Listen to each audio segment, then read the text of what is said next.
शंभू राजा अब एक बहादुर पिता के बहादुर बच्चे नहीं रहे, वो एक शेर बन गए। अब शंभू राजा की दहाड़ हर तरफ सुनाई देगी। उस औरंगजेब को दिल्ली की तख्त से नीचे गिराकर हमारे महाराज को उस तख्त पर बैठे हुए देखना है। तो जिस तरह जीते हुए हर एक किले के मीनार पर भगवा लहराना चाहिए, उसी तरह हमारे खिलाफ हारने वाले हर एक इंसान के मन में स्वराज्य के लिए प्यार जागना चाहिए। वही असली जीत होगी। यशोरानी, तैयार हो जाइए, युवराज हमारे महल की तरफ आ रहे हैं। हे भगवान, आरती की थाली तैयार करो। जी।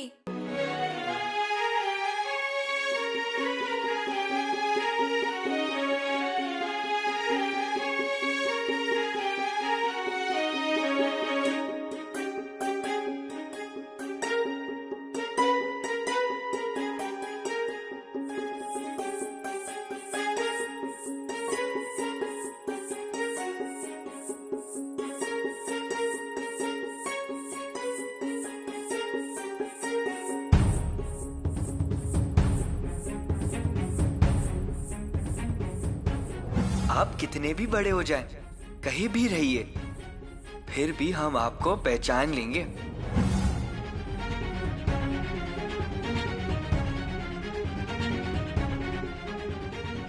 यशोरानी, युवराज जी आ गए, मतलब आते ही होंगे।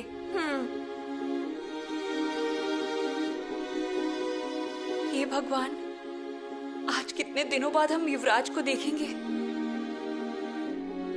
हम उन्हें देख पाएंगे ना? नहीं, हमारे भीतर तो इतनी हिम्मत ही नहीं है, पर देखना तो पड़ेगा ही ना। कैसे आएंगे वो हमारे सामने और कैसे दिखते होंगे वो? क्या कहकर पुकारेंगे वे हमें? युवराजनी कहेंगे या येसु? दादा साहब,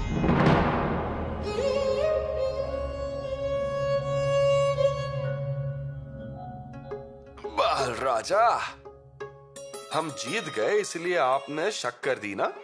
जी, पर आपको कैसे पता चला? हमें सब पता चल जाता है। जादू। ये आपके हाथ ना शक्कर बांट बांट के मीठे हो गए हैं, बिल्कुल आपकी तरह। ठीक है। बाल राजा, आपको हम आराम से बताएंगे। नहीं, हमें अभी बताइए। बाल राजा, फिर सभी हमसे पूछेंगे ना कि मेरे भैया ने क्या पराक्रम किए, और फिर हमें चुप बैठना पड़ेगा। बताइए ना। ठीक है, बताता हूँ।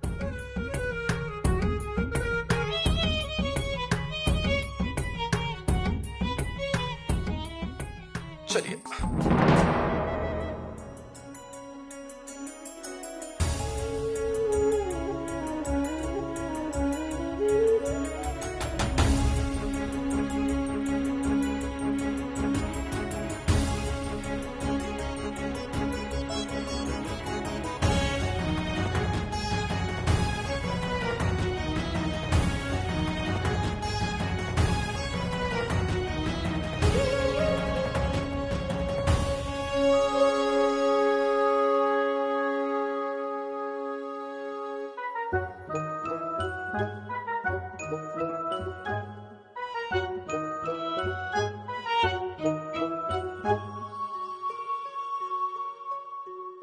यशोरानी,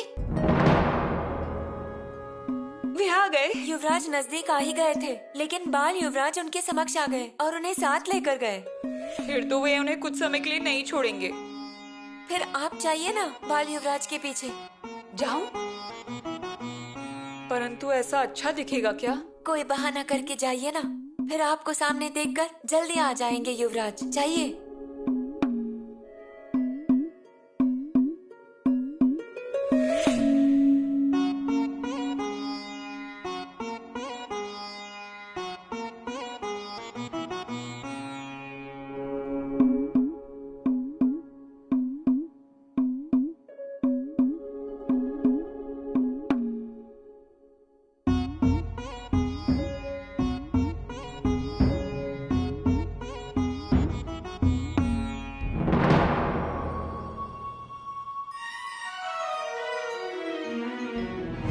हम आपको जगाने के लिए आए।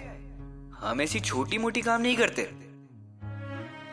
हम युवराज हैं। और हम भी युवराजनी हैं।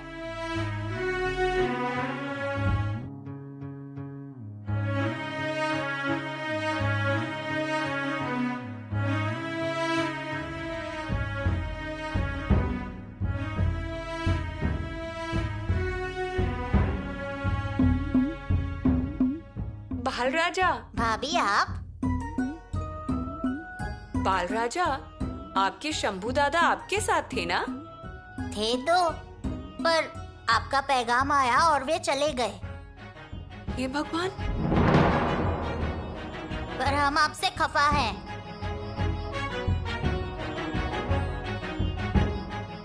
हमसे? ऐसा क्यों? आपके शंभू भैया को बुला लिया इसलिए? और नहीं तो क्या, करीम खान को मारने की कथा अधूरी रह गई ना।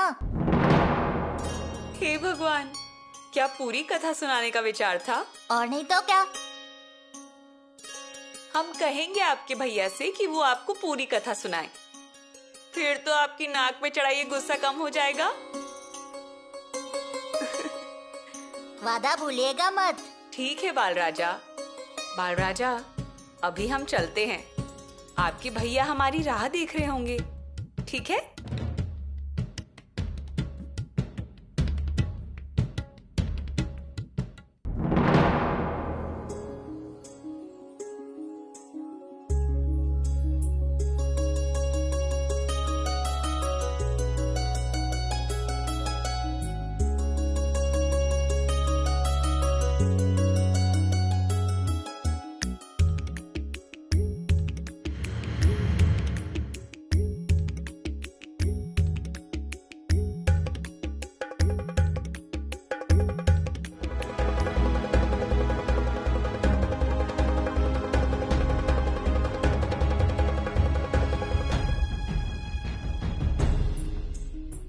हे भगवान, अभी तक आप मिले नहीं लगता है। युवराज को महल की राह दिखी नहीं शायद। रुकिए, हम अभी जाकर उन्हें हाथों से पकड़ के ले आते हैं। देखिए। नहीं, आप रहने दीजिए, क्योंकि उनकी राह देखने की इच्छा मिट गई। अब आप जाइए, हम आरती की थाली यहीं रख देंगे। और हाँ, अब आप देखिएगा, हम उनसे बात ही नहीं करेंगे। अगर आप उनसे नहीं बात करेंगे तो वो बात करेंगे आपसे। वो लाख बात करें, मगर हम गुस्सा ही रहेंगे। देखिए, गुस्सा हो या फिर शेर, युवराज के सामने कोई नहीं टिकता। परंतु हम जो उनकी राह देख रहे हैं उसका कोई मोल नहीं है क्या? कितनी देर पहले आए थे, पूरी दोपहर निकल गई और शाम होने को आई है, फिर भी हमें अभी तक मिलने नहीं आए। अब तो हमें उनसे बात ही नहीं करनी है। सोच लीजिए, अटल है ना, नहीं तो आप ऐन मौके पर पिघल जाएंगी। आप देखिएगा।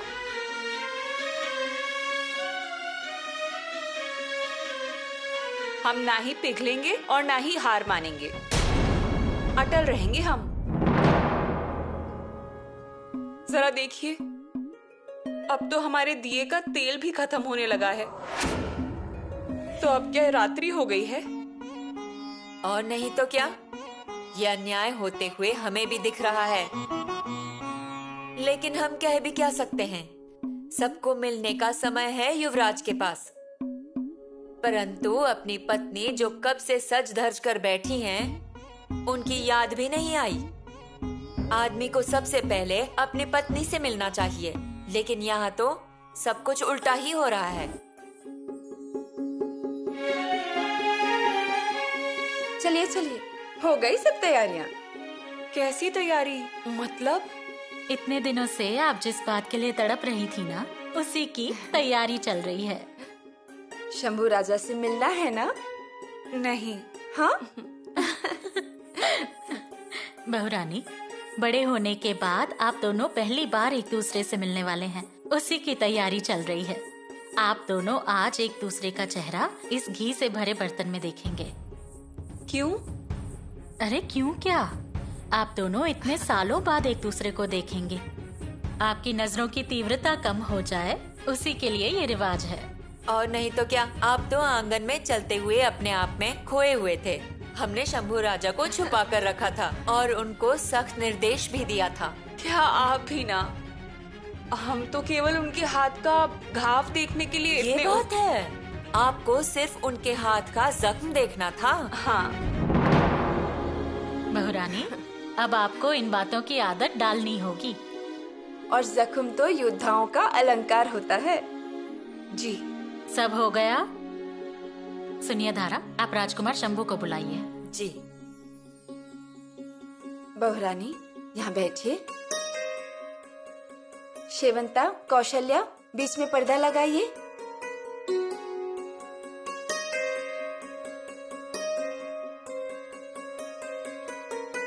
आइए, बैठिए।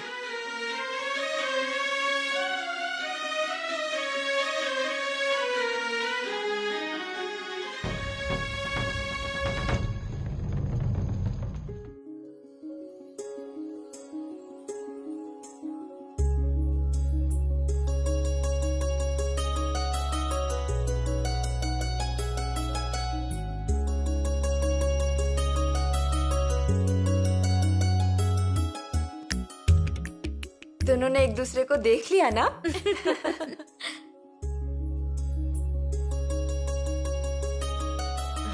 चलिए, अब पर्दा हटाइए। आप दोनों एक दूसरे को जी भर के देख लीजिए।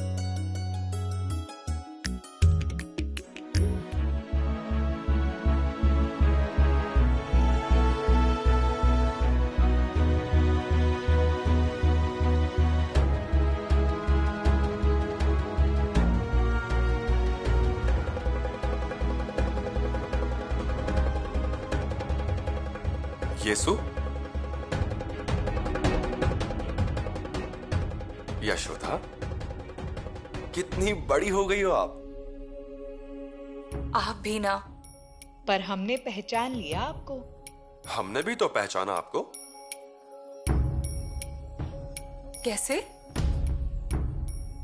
बचपन में आपके गाल पर मुस्कुराने पर खड्डा पड़ता था। आज भी वो बिल्कुल वैसा ही है। हमारे गुल का रहने दीजिए, आप पहले मुझे अपना घाव दिखाइए। रहने दीजिए। हमें पता चला, वैसे ही हमारी आधी जान निकल गई थी। आप डर गई? तो फिर? छत्रपति जी की बहू भी डर जाती है, ये हमें आज पता चला। अब यूं बातों की तलवार मत चलाइए, घाव देखने दीजिए। हम अच्छे से मलहम पट्टी कर देंगे, 2 दिन में ठीक हो जाएंगे आप। जल्दबाजी मत कीजिए। अब घाव भी आपका है और हम भी आपके ही हैं।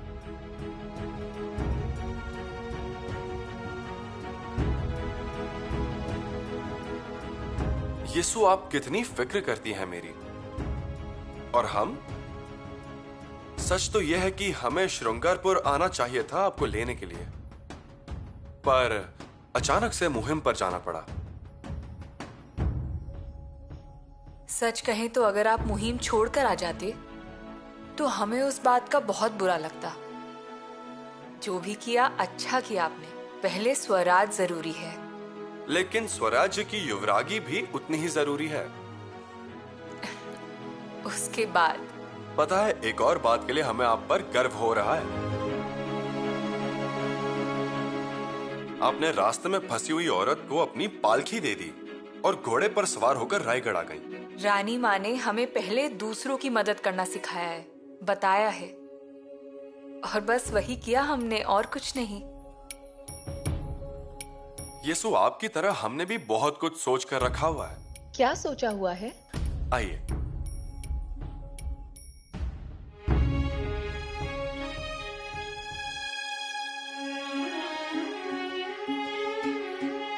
आइए।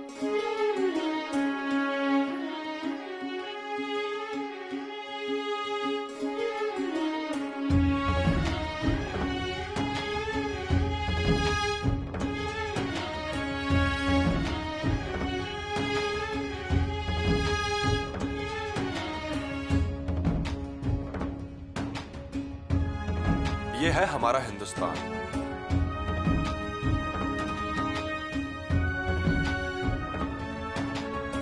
यह है मुगल।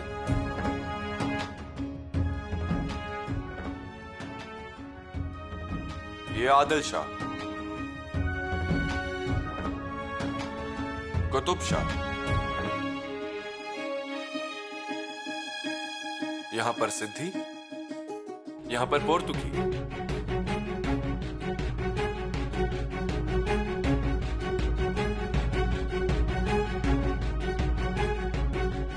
और ये भगवा मतलब स्वराज्य।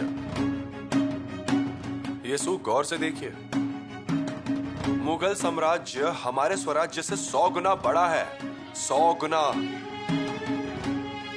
लेकिन फिर भी मुगल हमारे पिताजी से डर रहे हैं।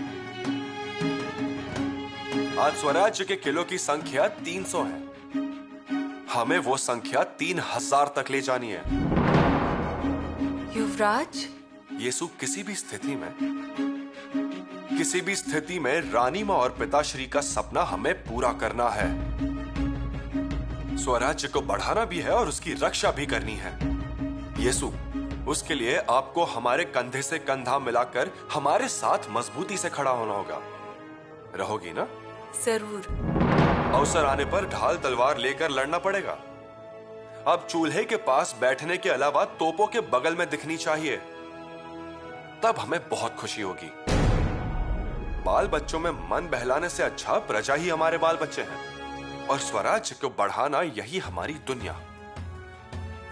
यीशु, जिस तरह रानी मां पिताश्री के साथ मजबूती से खड़ी रही है ना, वैसे ही आपको हमारे साथ खड़े रहना है। आपको पूरी तरह से तैयार होना पड़ेगा। हम पूरी तरह से तैयार हैं।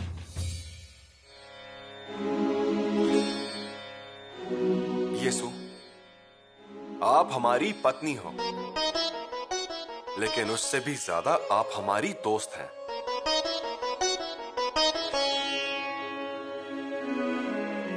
जी युवराज।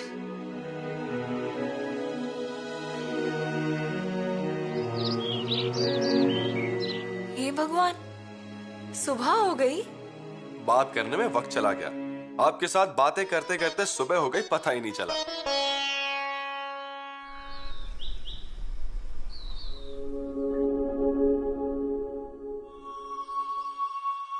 हो गए क्या जगदीश्वर के दर्शन? हाँ, अभिषेक किया, पूजा की, बहुत अच्छा लगा। वो तो है ही। एक वो शंभू भगवान अपनी दृष्टि रखने वाले, और ये शंभू राजा आपके पति हैं। ठीक कहा ना, भगवान की तरह।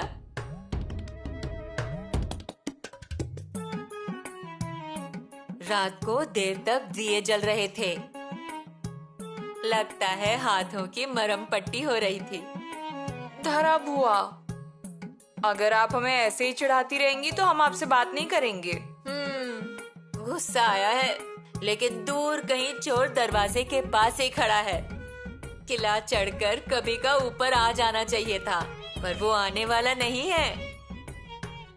हम तो बस घाव पर मरहम पट्टी कर रहे थे। युद्ध में घायल हुए हैं हमारे बेटे। धरा बुआ, अब ठीक ही है ना, सामने शत्रु भी बड़ा जालिम था। अभी ना। कयूम खान। बस कीजिए। आप जरा चुप बैठेंगी क्या? हे भगवान, युवराज कहाँ चले गए? अब हमसे क्या पूछ रही हैं? अपने लोगों पर खुद ध्यान देना चाहिए। बताइए ना हमें, कहाँ गए वे? कहते हैं ना, खुद का पागलपन खुद को अच्छा लगता है। गए हैं तालीम खाने में। देखिए, हाथों का घाव अभी तक गीला है और फिर भी अब उनको ये कौन समझाएगा? आप खाने की तैयारी कीजिए और दूध गर्म कीजिए। हम लेकर आते हैं उन्हें तालीम खाने से। जैसा आप ठीक समझें। ठीक है, आती हूँ मैं। शिवा के समान है, भगवा में प्राण मातृभूमि पर ध्यान है। धर्मशील शौर्यवान छत्रपति जय महान, धर्मारण भूमि में रक्त का स्नान। सिंह जैसी चाल है, धर्म का रखवाल है, काल का भी काल है, ये रुद्र सा विशाल है। कर्मवान शौर्यवान राजसी क्षात्र बुद्धि वीर आ गया। प्रजा की रक्षा के लिए स्वराज्य का है पढ़ लिए फिर तेजस्वी सूर्य आ गया। छावा शिव का छावा, छावा संभाजी राजा, छावा शिव का छावा, छत्रपति संभाजी राजा। कितनी बार कहा है ऐसे अचानक बीच में मत आया कीजिए। हमारा ध्यान रहता है नहीं रहता है। युवराज, घाव अभी गीला है, घाव गहरा है, वो ठीक हो जाए फिर करिए तालीम। युवरागी, हम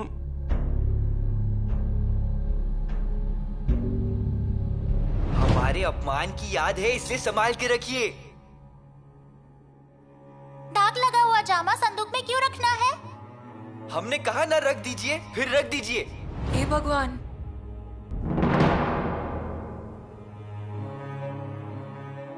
तभी हम सोच रहे थे गुस्सा इतना बेकाबू कैसे हो गया।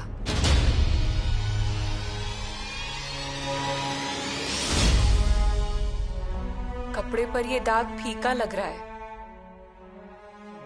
बहुत समय बीत गया इसलिए क्या? नहीं,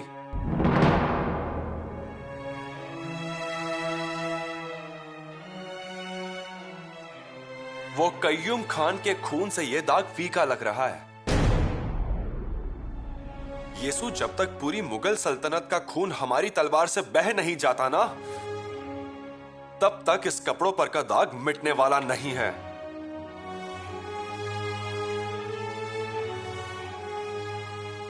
लेकिन उसके लिए खुद का ध्यान रखना पड़ेगा ना।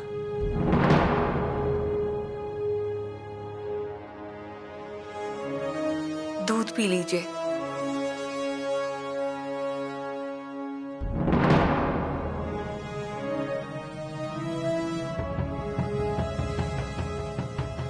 रुकिए। क्या हुआ? मलाई जम गई होगी, हम निकाल देते हैं। दूध के ऊपर की मलाई अभी तक याद है आपको? मलाई भी ध्यान में है और उसके ऊपर आपका गुस्सा भी ध्यान में है।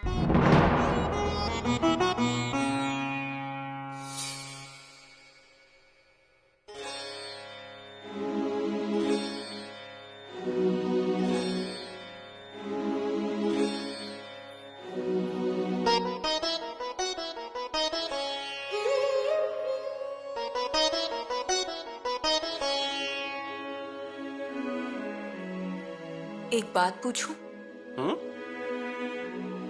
दूध के ऊपर की मलाई तो याद है और कपड़े पर लगा दाग भी आज तक याद है, लेकिन कल की एक बात तो आप भूल गए हैं। कल की बात? कौन सी? हमने आपकी आरती उतारी पर आपने दक्षिणा नहीं दी। सच में हम भूल ही गए, लेकिन अभी बोलिए, क्या दे आपको? आपका समय।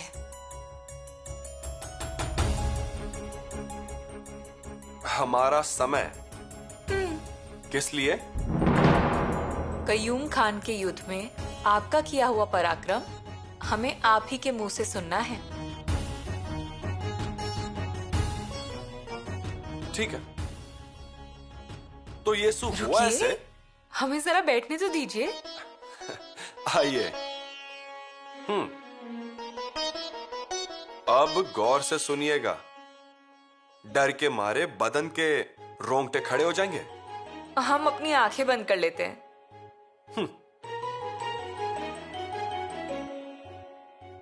बहुत अच्छा। तो येसु हुआ कुछ ऐसे, कय्यूम खान का किला जीतना बड़ा मुश्किल है, बहुत कठिन रास्ता है। उसमें कय्यूम खान बहादुर लड़ाऊ सेनापति। हम कय्यूम खान के सामने गए, कय्यूम खान भी सामने खड़ा हो गया, तलवार से तलवार भिड़ गई, बहुत बड़ा युद्ध हुआ और कय्यूम खान मर गया।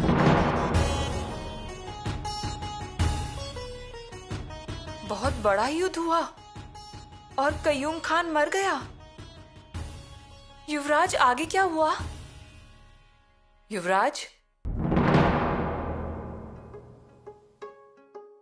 युवराज गए, चले गए, हमें इस तरह से फंसाकर चले गए। हम क्या कयूम खान हैं कि हमें इतनी आसानी से फंसाकर चले जाएंगे? येसु रानी है हम। अब हम छोड़ेंगे ही नहीं युवराज से सब सुने बगैर। जल्दी से तोप को तेल लगा लीजिए। आज ही। जी युवराज। जल्द से जल्द शुरू कीजिए। जी युवराज।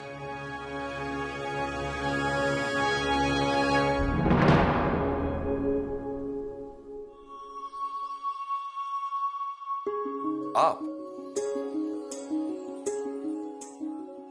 आगे क्या हुआ? क्या? उस मुश्किल किले पर कैसे हमला किया आपने? येसु, येसु अपने ही मुंह से हम अपनी पराक्रम कैसे बता सकते हैं? फिर? येसु, इंसान को ऐसा काम करना चाहिए कि शायरों को शायरी करनी चाहिए। सह्याद्री की पहाड़ी पर से शब्दों की नदियां बहनी चाहिए। येसु, पिताश्री ने अफजल खान का वध किया ना, तभी शाहिर आगिरदास ने उस पर शायरी की थी और एक शेर सोने के कड़े का हकदार बन गया। मतलब आप हमें नहीं बताने वाले? येसु, येसु, खुद के ही मुंह से खुद की प्रशंसा कैसे करूं? ठीक है, मत बताइए आप हमें। और अब आप कभी हमें बताना चाहेंगे तब भी नहीं सुनेंगे। गुस्सा हो गई? फिर क्या करेंगे? हम इतना पूछ रहे हैं आपसे तो आप क्यों टाल रहे हैं? ठीक है, हम शाहिरों को बता देते हैं। हमारे लिए आप ही शाहिर हो, आप ही बता दीजिए। येसु, मानना पड़ेगा, जिद की बैठक बड़ी पक्की है आपकी। आप घोड़ा भी अच्छे से चलाती हो ना? देखिए, एक बार फिर से आपने बात को घुमा दिया। बताते हैं। कयूम खान के मुहिम की सारी बातें बताएंगे आपको, पर यहां नहीं, बाहर। घोड़ा तैयार है जिन के साथ? चलिए।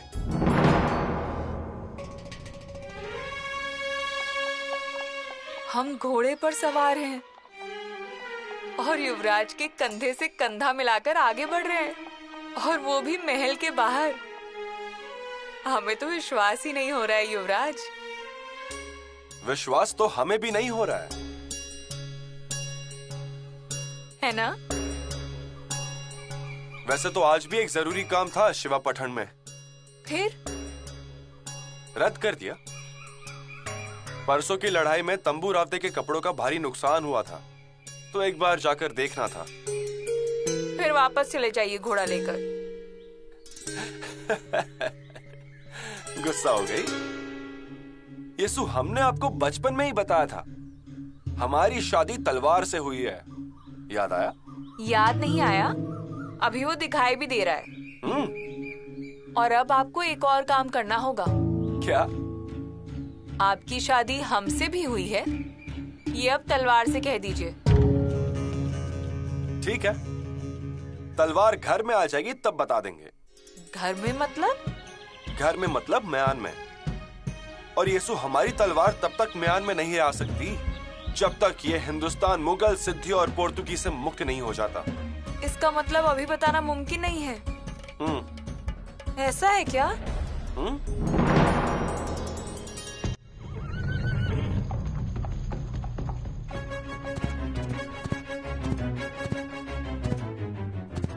येसु, लगाम लगाइए।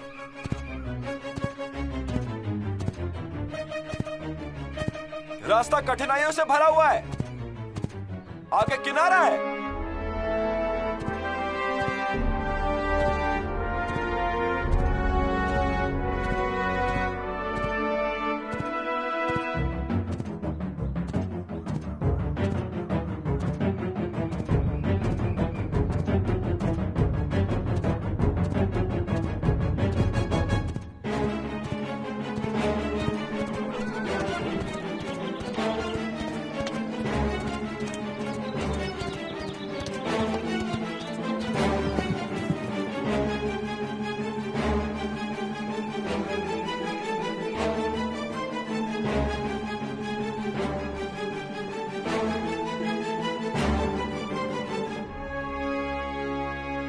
येसु,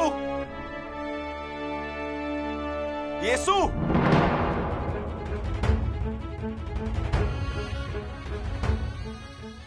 येसु, येसु, येसु।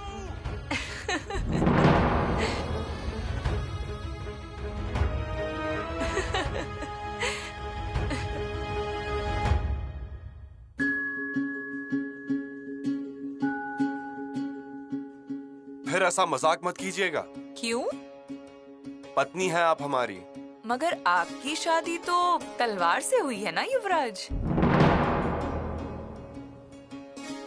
हाँ, वो तो हुई है। तो फिर हमारे लिए क्यों परेशान हो गए आप? मालूम नहीं। क्या मालूम नहीं? भाग के क्यों आए आप? हमारे पास उसकी कोई वजह नहीं है। क्यों लगाई आवाज? उसकी वजह है। अच्छा, क्या वजह? एक बात याद रखिए, ताकत के बिना वीरता प्राप्त नहीं होती, वीरता के बिना पराक्रम नहीं, और पराक्रम के बिना वैभव प्राप्त नहीं होता है। वैसे ही येसु के बिना संभाजी नहीं है। युवराज, चलिए घोड़े पर बैठ जाइए। हमारा घोड़ा तो भाग गया। होशियार है आपका घोड़ा।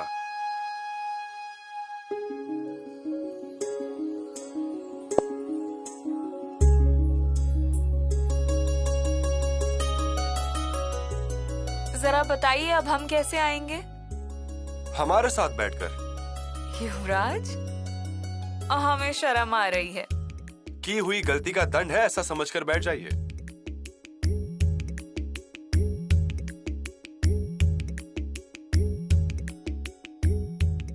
युवराज, हम आपके आगे बैठे? हाँ, आगे ही। इंसान का कलेजा कहाँ होता है?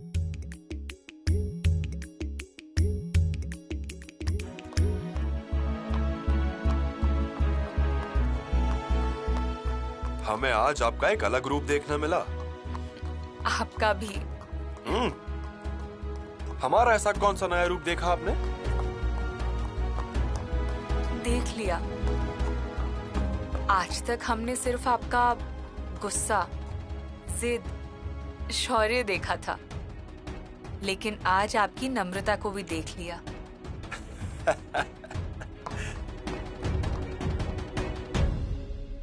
आज तक लोगों ने आपके माथे पर तीसरी आंख की ज्वाला देखी है, लेकिन आज हमने आपके माथे पर गंगा को भी देख लिया। येसु, वो चेतना आपने हमें दी है। हमने?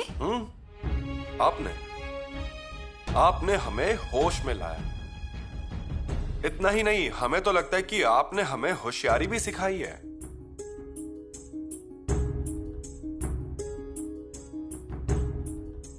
यस्य कटाक्ष मात्रेण जायन्त विबुधा नरा। मतलब? नहीं, कुछ नहीं।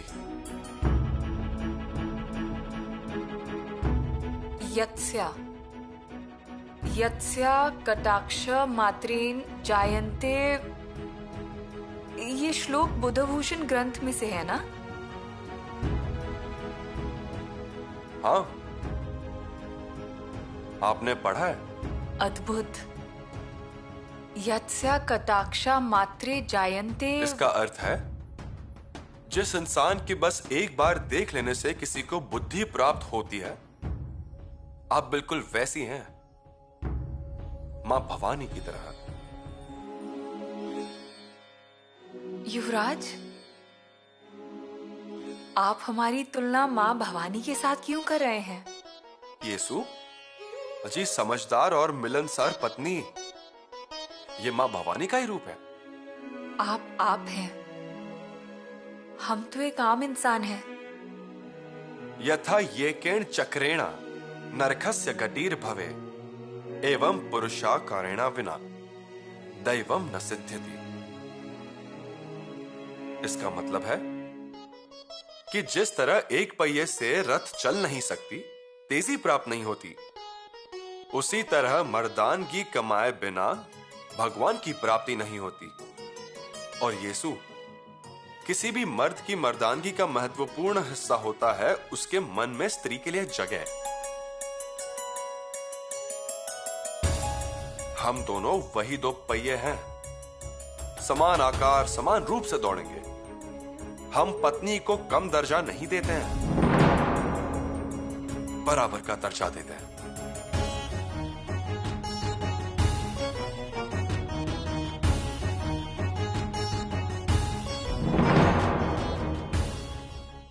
अब हमें समझ में आया आपका दिल कहाँ लगता है और किससे आपको खुशी मिलती है। अब आप देखते जाइए अब हम क्या करते हैं।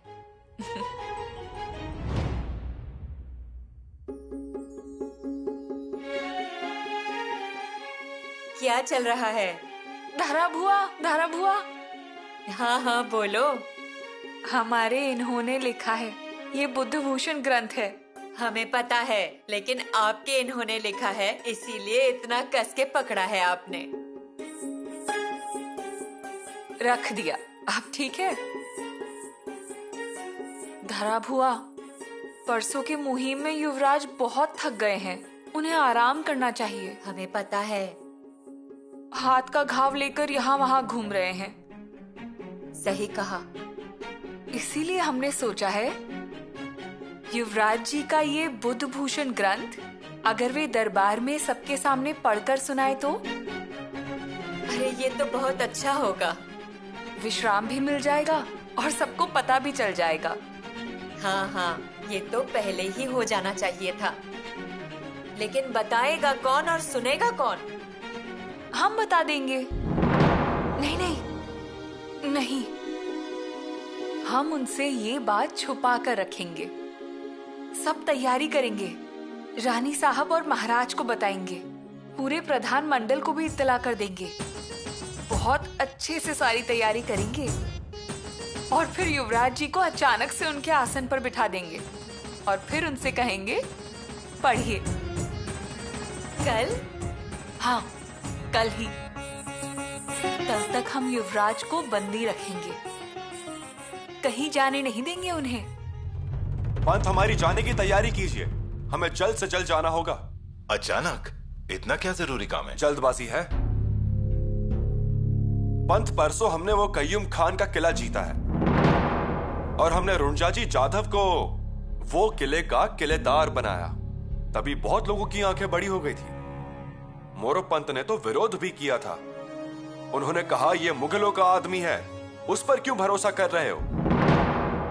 पर हमने उन पे भरोसा किया, पिताश्री की नीति का इस्तेमाल किया और वहां हम कामयाब हुए। मतलब हुआ क्या? नीराजी चाचा, हुआ ऐसा है, हमने जल्दबाजी में कय्यूम खान से युद्ध करने का फैसला इसलिए लिया क्योंकि उसकी वजह थी किले पर आने वाली बड़ी बड़ी तोपें। वो तोपें किले पर पहुंचने से पहले ही किला जीतना जरूरी था। हमने उसे हासिल भी किया, पर तोप लाने वाली टुकड़ियों को युद्ध की खबर मिल गई थी। वो टुकड़ियां वहीं रुक गई, वापस जाने लगी। उसी दौरान रुंजाजी राव को किलेदार बनाकर हम रायगढ़ पर आ गए। रुंजाजी राव ने एक मजेदार चाल चली, तोप वापस ना जाएं, इसलिए उन्होंने कय्यूम खान को दस्तखत करके एक खत भिजवा दिया। युद्ध कय्यूम खान ने जीता है, किला मुगलों के हाथों में ही है, इसलिए बेफिक्र होकर तोप लेकर किले पर हाजिर हो जाइए। वाह! खलीता पढ़कर तोप किले पर हाजिर हो गई और रुंजाजी राव ने 2-3 दिन में उन्हें मीनार के ऊपर चढ़वा भी दिया। रुंजाजी राव ने एक बड़ा काम कर दिया। रुंजाजी राव के प्रदर्शन से ही जुंजर किला अब अभेद हो गया है। रुंजाजी राव ने हमें किले पर बुलाया है, यह निश्चित करने के लिए कि दिशा कौन सी होनी चाहिए और तोप गोलों का अंतर कितना होना चाहिए। उसी लिए निकलना पड़ेगा।